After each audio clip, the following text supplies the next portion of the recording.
The views and opinions expressed by the hosts do not state or reflect those of the company and its management. Any assumptions, views, and insinuations made by the hosts or guests do not reflect those of the show, the management, and the network. Listener discretion is advised. Warning. This podcast contains spoilers.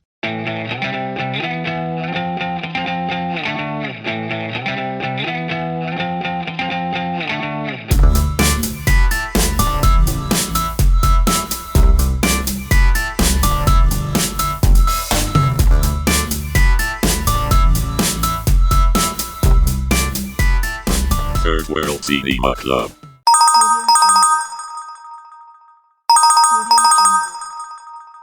Taking of photographs or video and audio recording is strictly prohibited inside the theater. Mahigpit pong ipinagbabawal ang paggamit ng kamera o anumang uri ng video at audio recording equipment sa loob ng tanghalan. So, welcome to Third World Cinema Club. I'm John Tawasil from the blog Present Confusion. Hi, I'm Princess Chinok of Film Police Reviews. Hi, I am Jim of Jimmy Licolat. Iba pa? Hello, I'm Engelbert Rafferty of Film Police Reviews. Ayun, and we have two guests from another entry to Cinemalaya 2020. Let's say hello to the lead actress of the short film Tokwifi, Miss Adrienne Vergara. Hello po. Hello! Hello from another planet. Ayo. Kasi nasa TV. Char. The director of Tokwifi, Carla Pulides, also is coming. Ganyan. Pero, yun nga, technical difficulties. Pero, 10-hour bus ride. nasa loob ng Princess, anuhin mo na lang, update mo na lang kami. Tingnan mo kung kamusta yung internet niya. Sige. So, in the meantime, let's ask Adrienne some questions about Tokwifi. I guess, first of all, how did you learn about Tokwifi and how were you chosen to join this project? Yan. Yun muna. Okay. Ang kinaibahan ko din sa the rest of the cast, kasi sila nag-undergo ng auditions. Mm-hmm. Although alam ko parang they're really eyeing for Kurt Alalag na. Kasi parang nakilala nila siya sa Tenabates Wife. I see. So, yan, naka-work na nila. Pero, I was suggested by Lester, yung DOP namin, Lester Valle, na partner din ni Carla. Actually, iba yung naiisip ni Carla na magpe-play ng Laura Blancaflor. So parang nung pinitch nila sa Q Cinema, yung selection committee parang sinabi, why not go for Adrienne kasi at least larger than life. Kasi most of the scenes kasi pag naka-wide shot nasa TV. So at least nakikita pa rin. Makes sense. So first time namin nagkita ni parang kinontak nila ako ng month of May, para mag-prepare for the August shoot last year. Okay. So yan, so may months to prepare. Tapos, ayun. As in, first time namin nagkita ni Carla. So, pareho kami nagsugal. Okay. Ayan. Sana, okay. Okay naman. All right. Any questions from the floor for Adrienne? Since sabi mo, yung iba, they had to undergo a certain workshop, kasi ikaw sinuggest ka. Meron ba kayo nagkaroon ba kayo ni Limayo or yung character na nag-play or actor na nag-play kay Limayo? Nagkaroon ba kayo ng parang workshop just to have a little, wala at all? Okay, so akyat ko doon. Akala ko magre-reading, pero nung nag-table work, parang nilatag lang ni Carla sa amin. As in, that day mismo, nilatag lang sa amin ni Carla ano yung mga kailangan gawin. Tapos, nag-ocular na kami kagad dun sa Chata, yung may magandang view. Sa amin yung mga different locations. Yung last scene ni Laura, wala yun sa script. Okay. Originally, parang sudden inspiration ni ni Carla habang nag-ocular kami. Tapos, nung pag-akyat namin, ang ginawa niya sa akin, pina-blindfold nila ako. Tapos, pina-assist niya ako kay Kurt. Tapos, si Carla dun sa kabila. And then, after nun, tinggal yung blindfold. Ganda! Ganun. So authentic pala yung pagkaano. Yung reaction. Oo. Pero syempre yung face, kailangan parang... Ay, ano yun? Putok araw yun. Kasi that was yung first time ay ocular. Tapos yung nung shoot na namin, after ma-shoot lahat ng TV scenes, umakyat pa kami para makita yung sunrise. Okay. So, ayan. Nandiyan na si Carla. Hello. Di ba mahirap yun sa dress mo pala na umakyat ka dun? Oo nga, no? Ako nahirapan ako for yun. Yung dress niya, tapos naka-heels pa siya. Hindi ba siya mahirap or hindi ka nakakalula? Yung top, lahat, naka-retain. Pero yung skirt, pati yung heels, bit-bit namin. Pati yung petticoat. Okay. Hirap nga. Hirap nga. Yung mga shoot nyo sa mountains, mga ilang tao kayo doon nung nag-shooting kayo sa bundok? May picture eh. Yun na yun. Yun na yun. Parang picture. Parang less than, mga 20 lang kami siguro. In fairness? Less than. Pero ano yun, once yung sa akin, once na shoot, pero yung mga limayog scenes, ilang beses yun ni-reshoot. Kasi nung pagkaalis ko, kasi inuna yung lahat ng mga scenes ko para ma-edit nila at malagay sa TV. So parang yun yung ka-eksena naman ni Kurt. Parang nakailang reshoot sila kasi bumabagyo pagkababa ko. Okay. So, ayun. In fairness, mukhang isang gabi lang siya. Ang galing. In fairness nga. Iba-ibang mix yun. Movie magic, yeah. Galing. Any other questions, guys? May question ako. Jim. Miss Adrian. We know na napakahusay niyo po na actress and napanood namin kayo sa Bliss na talagang pumanga kami. No, and nanalo ka ng umiilag po yung umiilag yung guest natin. Sa Dog Days ako nanalo, hindi pala sa Bliss. Yes, sa Dog Days. And now in Talk with Ino. So, iba-iba tong mga roles or characters. Dito sa Talk with po, paano nyo siya inatake o yung approach nyo po in acting? Kasi parang nandun ka po sa loob ng TV, di ba? So, there is a barrier. Oo. Kahit nung mismong shoot ang daming barriers din. Kasi, una, yung co-actor ko, hindi ko nakikita. Meron akong glass panel. May ginawa silang glass panel in front of me. Pero dahil glass siya, so, pag inilawan, may magre-reflect. So, they had to put another layer of black cloth in front of the glass. Tapos, so, yung camera ay maliit lang na hole. Tapos, si Kurt ay merong maliit na hole lang din for the bosses. Parang ilong lang niya nakikita ko the whole time. Pero, yun, ganun yung setup. Tapos, sa munisipyo mismo ng Bontoc kami nag-shoot. So, parang dun pa lang din ang dami na ring barriers. Yun, from month of May hanggang August. Originally, dapat kailangan kong ang request ni Carla, kailangan kong mag-adhere dun sa beauty standards ng 50s. Pero parang right after ko kasing mag-gain ng weight for Bliss, parang hindi na ako nakabalik. Hindi na matanggal.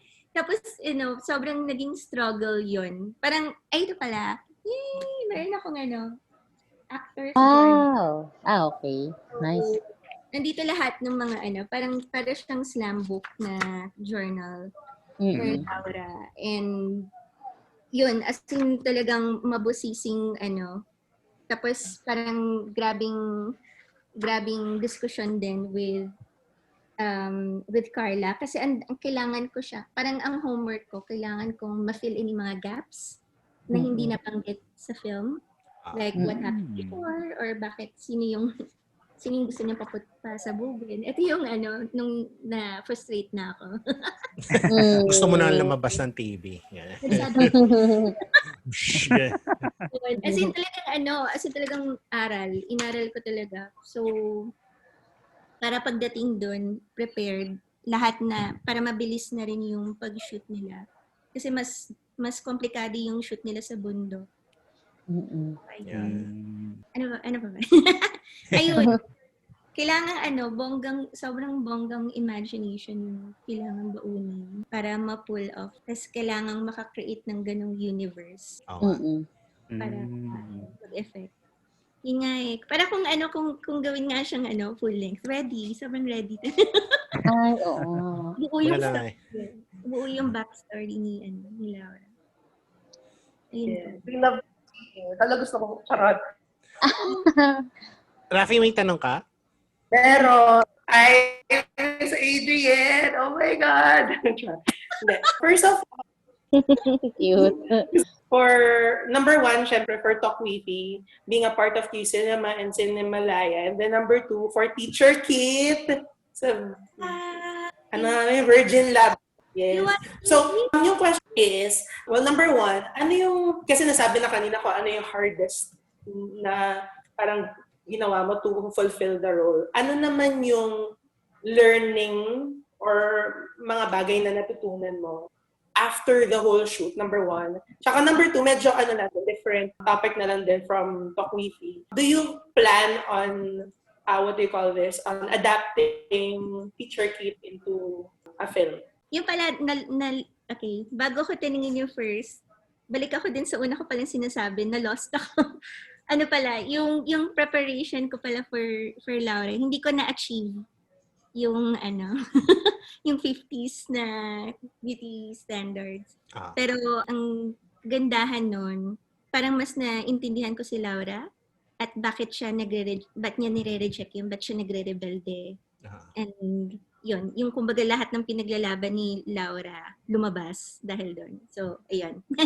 Sorry, kinumpleto ko yung una. Learnings from, ang dami. Ang sobrang enriching, sobrang busog yung buong stay namin. Actually, nag-overstay ako sa Bontoc. Wow! Andun pa ako nung nag-shoot pa sila doon mismo sa Rice Terraces. Kasi may pa yun, parang may kalahating na cut from the film to meet the 20-minute limit. May part pa din na dapat i-introduce ni Limayog si Laura sa villagers. May ganong scene pa. Tapos, as in, binitbit niya, tapos pala naliguan pa niya sa batis, gano'n. Anyway. Bukod sa pag-arte, mas yung kultura sa Bontoc. Ang daming buhay pa. Sabi kasi ni Sir June, si Sir Felipe De Leon, dating chair ng NCCA. Kaya malalaman mong buhay na buhay pa yung indigenous culture ng isang lugar kapag nag-e-exist pa rin, pinapractice pa rin yung chanting. So, the day before the shoot kasi, pa kami, may ginawang ritual sa bahay ni na Carla. Tapos, nandun may dalawang elders. Tapos, nung pinerform nila yung ritual, meron silang chinant. Tapos, parang kinilibutan talaga ako. Na mahabang chant para kay Lumawig. Yun, Lumawig. Tapos, buhay pa rin. Buhay yung, ang lakas. Grabe yung pag-angkla nila sa lupa. Yung parang hindi nawala. At even yung sa even yung kung napanood niyo yung walang rape sa Bontoc, at yung kumbaga yung equality ng lahat. Buhay pa rin. Of course may sasabihin ng mga taga-syudad ageist, pero may hierarchy pa rin pag elder. So, I think okay lang yun. may taglay silang wisdom. Pero, ayun, lahat kailangan ng consultation. Una, from the community, bukod sa bonggang research. As in, ilang beses kinatay yung script. Kasi dapat maipaalam sa lahat. ng community. Even yung mythology, yung the whole Tokwifi and mythology. Tapos, kung tama yung wika, tama yung Finontok translations. Tapos, aside from the consultation, yung involvement din ng buong community. Kasi most of the rest of the cast, the rest of the crew ay galing mismo sa Bontok. Tapos, ang grabe yung, kunyari, yung co-actor ko, si Kurt, ay pag hindi niya eksena, siya yung tagabuhat ng mga set pieces, ng mga props, tumutulong sa PD, ganyan. Tapos yung isang actor, yung pamangkin, yung uncle, ganyan. Siya, tutulong din siya sa PD, ganyan. So talagang parang yung culture of sharing, or culture of pagtulong, parang yung nila, ano pa bang pwedeng gawin? Ganun, yung walang tenga, tatambay lang ako sa tent ko. O, din lang, wala. Kasi talagang lahat. Tapos, yun, eco-friendly lahat. Kanya-kanyang hugas kami ng pinggan. Yung ganung mga, tapos sabay-sabay kung ano yung pagkain ng isa, pagkain ng lahat. Pantay-pantay. So, ang ganda niyang, nakaka-create siya ng mini community. Ang sarap, ang refreshing. Naalala ko ayoko na umuwi ng Manila. After that. Hindi ako nag-overstay. Kung i-compare mo ba siya sa ibang na-experience mong shoot, very unique experience or meron ba siyang katulad na experience? Like, actually, yung una kong naranasan yung sabay-sabay kumakain lahat na wala yung, di ba pag yung the usual shoot na pag artista ka or sa prod ka, nakaplato. Nakaplato. Naka-cling wrap, tapos pag crew ay naka-styrofoam at bilang yung ulam. Bilang yung karne pati sabaw. Ang kagandahan, naranasan ko siya kay John Red. May first indie film na tulong niya yun na pantay-pantay lagi. Tapos walang sigawan, walang murahan, walang toxic na ganong culture. Kasi posibleng maging makatao yung practice ninyo. Posibleng maging makatao yung paglikha ninyo together. So, ayun. Yun yung parang nakita kong similarities na yes. Pero sobrang unique talaga. Kasi may Bontok community ka na kasama. Tapos, ang saya nung binalik yung film right after Q Cinema, pinalabas sa Bontok. Kumusta naman yung reaction nila dun sa pelikula? Benta! May mga, kasi napanood ko lahat sa mga, nanood ako nung sa Q Cinema, iba-ibang cinemas. Tapos pinapakinggan ko yung audience na, okay, dito sila nagre-react, ito dito sila respond.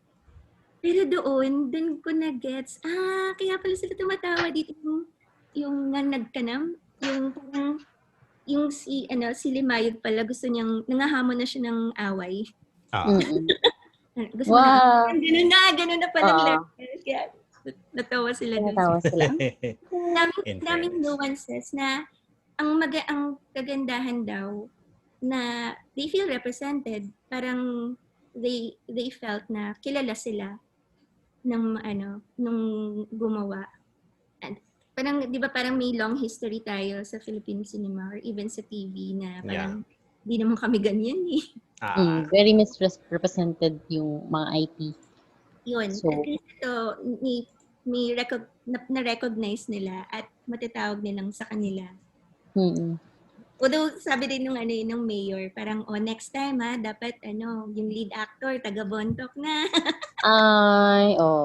Pero okay lang din kasi, kasi at least di naman siya, nag-over-portray. No, si Limayo. Ay, taga-Sagada. Okay, taga-Sagada siya. Taga-Sagada siya. So, ibang... Pero nag-aral din siya. Inaral niya yung Finontok. Tapos, on set, meron din kaming cultural consultant. So, consultants. Parang kung may mga questions kami, sila yung lahat yun, pati yung kunyari sa PD, yung mga ginamit nila mga kasangkapan.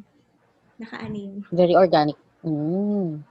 At dahil, Yeah. oh, hiniram lang. Tapos ang sabi nila, akala nung yung kwento ni Carla, akala nila, taga Bontoc si Kurt. Parang kaninong anak yan? Hinahanap. Oo.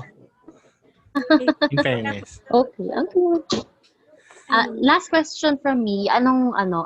Sa same screenings ng Q-Cinema at Cinemalaya, ano yung pinaka-tumatak sa'yo na opinion or criticism or review from the about the film? Critique.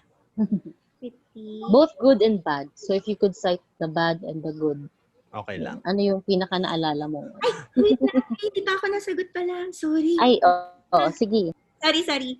Bago maging film yung Teacher Kit, sorry. Kailangan muna namin siyang stage sa Little Theater. Next year. Thank you. Kailangan muna namin. Kasi parang originally dapat din talaga namin siya isa-stage. Pero dahil pandemic, so kaya nag-online. Pero yun. Okay. Pero siguro pag after nun, try natin. Tingnan muna natin kung mag-work din on stage.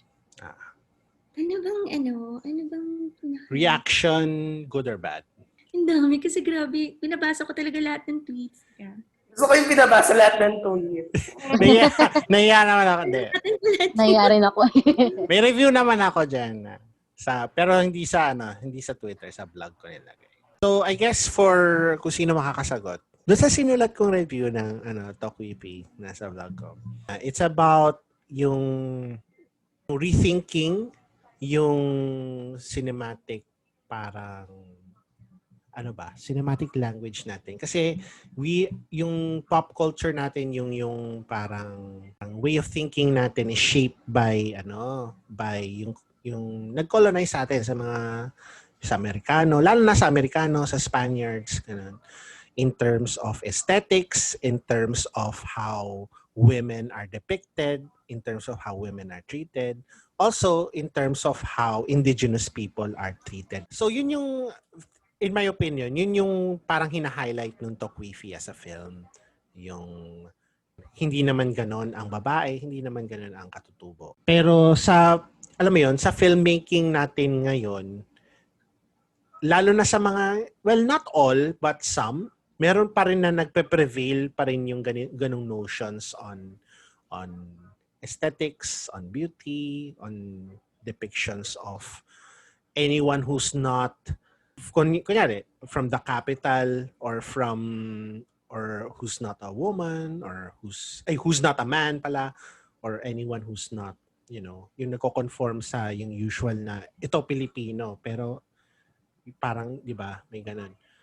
So, paano siguro natin mababago ang napaka-Miss Universe na tanong eh. Paano natin paano pa natin ma-improve ang industriya to break away from such parang Western modes of thinking and more to as cinematic parang method na paggawa na talagang Pilipino and representative of all of us, not just specific people sa Pilipinas. Yun. You have 30 seconds. Charot! How can we further improve our filmmaking industry to reflect representation more clearly, I guess, in terms of women and indigenous peoples? Ayun, sa akin by experience kasi karamihan ng mga nakatrabaho ko sa mainstream, syempre huwag na tayo mag-name names, no? Pero sa karanasan, hindi talaga sila nakikinig sa researchers nila. I mean, meron silang researchers ganyan, tapos heavily mag-research sa mga community, sa mga museo, sa mga kung saan-saan. Tapos ang kapal-kapal ng research. Pagdating naman sa set, itatapon din yung research na yon. So, parang ang priority palagi ng mga filmmakers ay yung kanilang creative license. Pero nakakalimutan kasi na real lives are being portrayed technically eh. So, siguro una sa lahat ay better research for films. Kasi hindi sa buhat bangko, pero yun yung kumbaga foundation namin for our last two works so far. Yung Walang Rape sa Bontok at saka yung Talk Wifi. Tapos, because of the heavy research, sobrang na-appreciate ng Bontok community yung mga trabaho. So, that says a lot about kung paano dapat natin ginagalang yung solid na foundation na ganito. Hindi yung puro creative license ang habol natin. Wala namang respeto sa sa source material, ganun. Yeah. Pati nasa din siya, kaninong boses mo yung i-amplify. Totoo. Totoo. Nasa yan, pagbibigay. Supposedly, kunyari, in terms of representation, ang binibigyan natin boses, yung mga walang boses. Pero kung pati sila, minumute mo, doon tayo nakakaproblema. True. At saka, halimbawa, doon sa recent din na trabaho nila Adrian sa Virgin Lab Fest, meron silang naging consultant from the ground. So, talagang nakipag-usap sila deeply kasi ang dami nilang, diba yan? Parang ang dami yung dinelete dun sa original script ng play kasi hindi tugma pala dun sa, tama ba? Hindi tugma dun sa cultural nuances ng mga Obo-Manobo, tama ba? Tapos, pati na lang yung playwright ay very open. Actually, yung pakikinig very important. Tapos, yes. yung involvement nila na usually kasi parang research, interview, tapos iiwanan na sila. Pero kung kunyari, kahit din sa Talk Wifi, involved yung community, meron din silang, kumbaga may ambag din sila at part sila. So, ang ganda nung yung pag-own dun sa work. So, hindi lang siya isang tao. Tsaka sobrang layo na nung Talk Wifi from the original na screenplay na sinulat ko noong 2018 pa. Kasi nung dumaan na siya sa consultations nga with the locals, syempre yung people I trust na mga naging kaibigan ko na dito sa Bontok, daming mga nuances na halimbawa, yung original screenplay, ngumunguya ng nganga si Lim Mayug. Pero apparently, in the 1950s, wala pa palang nganga culture dito sa Bontok. It's mainly sa Ifugao. So yung mga ganong maliliit na nuances na the locals would know. Pero ako bilang adapted lang naman ako dito, hindi ko alam. So ayun yung mga changes na ipinasok sa Talk Wifi. Okay. Any questions from the floor for Carla and or Adrian? So, Rafi, any questions? Yes, Jim? I have a question for Ms. Carla. Hi po. Congratulations. Hello, magandang gabi. Magandang gabi. Sobrang fan ako ng work nyo, kayo ni Lester Valle. Kasi imagine, from Walang Rape sa Bontok, in my opinion, one of the best documentaries we've ever had here in the Philippines. And then with Talk Wifi, talagang highlighted not only yung kultura ko, but at the same time, yung indigenous peoples natin in general. Kasi with the representation of one, it means na possible na magkaroon ng butterfly or domino effect with the others. So, yung question ko po is in relation doon with, follow up na din po, I guess, din na question kanina. With the representation of indigenous peoples ngayon, bukod po doon sa creative license, dahil, isa kayo doon sa mga boses na nagsisilbing, tagapahayag ng kultura na hindi tayo masyadong pamilyar, mga taga-metro, hindi masyadong pamilyar. Ano pa yung ibang kailangan gawin? Ano pa yung ibang oportunidad na kailangan ibigay para yung indigenous peoples sila yung mag-portray ng sarili nilang boses? Kasi I feel like yun yung kulang Yung fact na hindi talaga yung boses ng tao or nung specific na culture yung nakakapagpa-portray nun. Madalas kasi, ang nakikita natin is representation of such culture, of such tradition, of such system. Sobrang totoo niyan.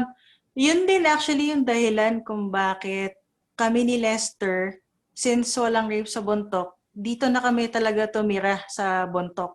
One of the reasons was gusto naming turuan yung mga kabataan dito and even yung mga kaedaran namin na humawak ng camera finally. And sana din na maobserbahan nila yung proseso kung paano gumawa ng isang pelikula. And medyo somehow natupad namin yon when we shot Talk Wi-Fi.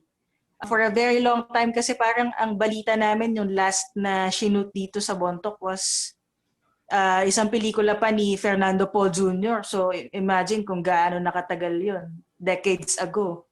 So first in a very long while itong Talk Wi-Fi. Kaya yung mga kabataan na nakakita at nakapanood ng proseso ay talagang tuwan-tuwa kasi yun, first time nilang maka-obserba ng ganitong shoot.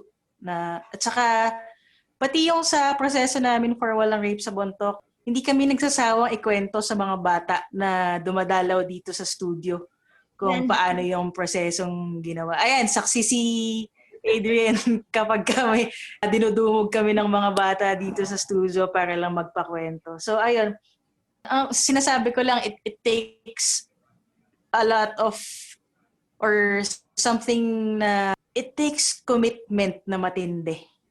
Hindi lahat kaya na manirahan dito mismo sa mga indigenous territories na iiwan nila yung buhay na komportable sila sa lungsod and to, kumbaga, serve the people on the ground dito and help them learn the techniques, the technologies, yung mga ganun. So medyo mahabang proseso pa siya. Sinimulan na rin ni Tatay Kidlat Tahimik to dati yung pagtuturo sa indigenous peoples. Halimbawa, nagturo siya ng camera operation and basic cinematography sa mga taga-Ifugao dati. Pero syempre tumanda na rin si Tatay so hindi na masyadong nasusustain yung ganong efforts. Pero yun, pautik-utik lang yung efforts throughout the country. Pero yun nga, tama yung ganong thrust na sana nga ay manggaling na mula mismo sa mga IP yung kanilang mga pelikulang para sa kanila. Ayun. Yung actually gusto ko lang din i-acknowledge kasi yung kaya I think malaking factor na ganun yung naging direction for Teacher Kit ay dahil dun sa na-experience ko with Carla and Lester sa Talk Wi-Fi. At yung, sabi talaga, ang dami kong natutunan sa kanila na na-apply eventually. Tapos ngayon, sa Backwit School, nag-create na sila ng sarili nilang mga tula at mga song. So parang, I think they're, marami na silang nalilikha. Galing naman. Wow! Alam mo, medyo breakthrough yun kasi ako sa south side na IT naman ako. Tapos, sobrang hirap makahanap ng audio material na ganyan or ng kahit anong material na pwede mong gawin for art. Kasi nga hindi siya ganun ka tinuturo.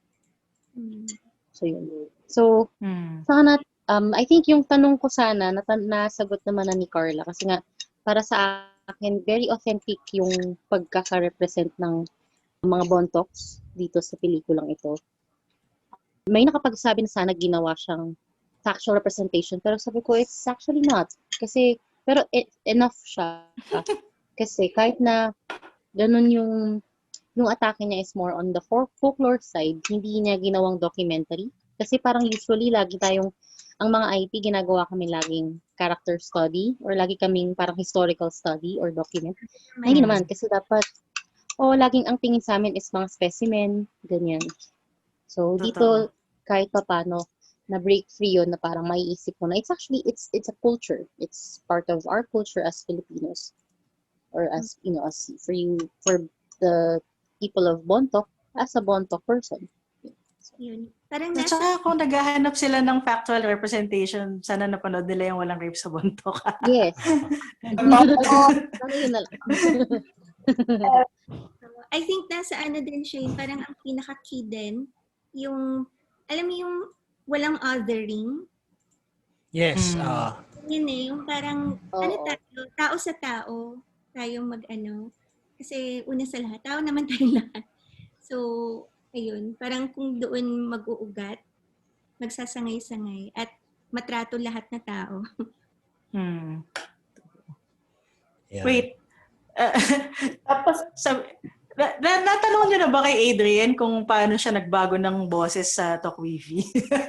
Napapansin ko lang, sobrang iba yung boses niya ngayon versus dun sa Laura Blanca Flor na... Pero oo nga. Di ba? hindi ganyan yung boses niya sa Tokwifi sobrang iba. Ayun, pinapanood ako ni Carla ng maraming films nung 50s. Pati yung speech pattern, yung intonation nila, pati yung kung saan sila nagpo-pause. Basta in the middle, doon sila nagpo-pause sa sentence. Ganun. Eto nag-enjoy ako dun. Ang galing. Ayun. Any more questions for either Carla or Adrian? Lalo na nandito na si Direk. Yan. Pwede na natin tanongin. Walang tanong yun na. Nandito na si Direk. Dito na kanina pa kayo. Wait, ano na pag-usapan nyo kanina? Ito na lang. Direk, how did you conceptualize Tokwifi? Yan. Lagi siyang tanong sa akin, pero sa totoo lang, meron kasi akong favorite na folktale dito sa Bontoc. It's all about the Tokwifi, yung mga stars nga na parang habit na nila na bumaba mula sa langit para maligo sa isang lake dito sa Bontoc. Tapos in many versions, for some reason naiwan yung isang Tokwifi. Either nawala yung damit niya or nawala yung pakpak niya, ganyan. Tapos may isang Bontoc man na nakakita sa kanya. Tapos parang in a nutshell, ang laging ending, nagkatuluyan sila at nagpakasal sila. So, pero sa Tokwifi, hindi ko na binelabor yung pagpapakasal factor. Kasi sinadya talaga na yung material ay walang kahit anong hallmarks of romance. Yes. So pwede mo i-interpret actually na magkaibigan sila hanggang sa tumanda sila, or 'di ba? Ayun. So tapos syempre bilang Tagalog in Bontoc, ang exposure ko kasi sa pag sinabing star, ang una pumapasok sa isip ko artista kasi lumaki ako sa That's Entertainment So ayun. So yung kumbaga yung folklore ng Bontoc at saka yung kumbaga yung realm of stories ng mga Tagalog na exposed sa ka-showbizan pinagsama ko into one material at yun dun nagsimula yung Tokwifi. Yan. Okay. I think yung question ni Princess about authenticity na answer na.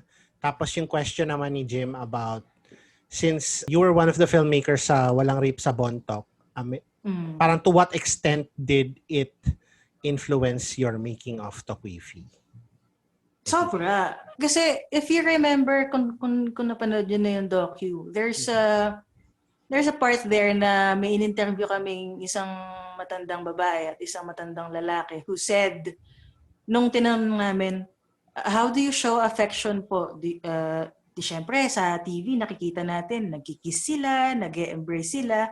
Yeah. Tapos tumawa lang yung lola, sabi niya, awantikas jayman kada kami, sabi niya gano'n. Ibig sabihin, wala kaming gano'n, wala kaming kiss or wala kaming yakap-yakap, ganyan. Tinawanan lang kami.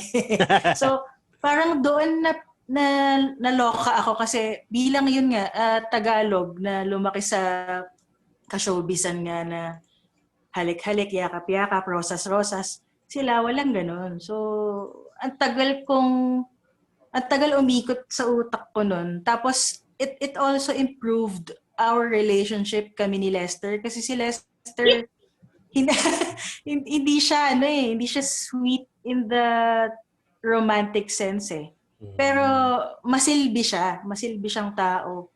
So, parang after walang rape sa Bontok, nag-improve yung relationship namin kasi na-realize ko na kahit hindi siya nagbibigay ng rosas or kahit di niya ako ginugulpi ng halik or ginugulpi ng yakap, mahal pala niya ako kasi iba lang talaga yung love language niya. So dun, from then on, from 2014, nagbago talaga yung pananaw ko about love languages in general. Tapos yun, nag-culminate to Tokwifi. Ayan. Kasi it also talks about love languages. Natanong namin kay Adrian yung, since this film won, I think, jury prize sa Q Cinema, and then it won Best Film in Cinemalaya. So it's won 2 awards from yung major independent film competition sa Pilipinas. Parang, ano naman yung naramdaman mo? Deep inside, gano'n. Actually, sa Manila audiences, medyo parang masyadong subdued yung reactions nila. So, hindi ako masyadong nag-rely doon sa reactions ng Manila audiences. Ang hinihintay ko talaga yung reaction ng Bontok audience. Yeah. So, pagkadala namin dito, nung nag-premiere kami dito sa Bontok, throughout the film, tumatawa yung mga tao kasi gets nila pati yung mga inside jokes nung pelikula. Yung kahit na walang salitaan, tas nakikita lang nila yung expression, halimbawa ni Lima, yung tawan-tawa sila kasi gets nila. So, ayun yung pinakamalaking validation sa akin actually. Parang para sa akin, secondary na lang talaga yung awards kasi syempre, ano naman yan parang maganda ba yung gising ng judge ngayon? Parang ganun, parang ganun yung yung sukatan mo ng awards eh. Pero yung communal na reaction ng Bontok audiences who saw the film nung dinala namin dito ay sobrang priceless. Tapos na-validate yung kasi may isang unforgettable na nag-review sa Letterboxd, ang sabi niya. Parang sabi niya masyado daw draggy tapos hindi daw nag-struggle daw sa punchlines, gumanon siya. Pagdating naman dito sa Bontok, tawa yung mga tao. So, parang sabi ko, hindi naman pala nag-struggle sa punchlines eh. So, ayun. Parang ang sarap lang na yung community mismo na pinanggalingan ng kwento ay mahal na mahal yung pelikula. So, okay na ako dun.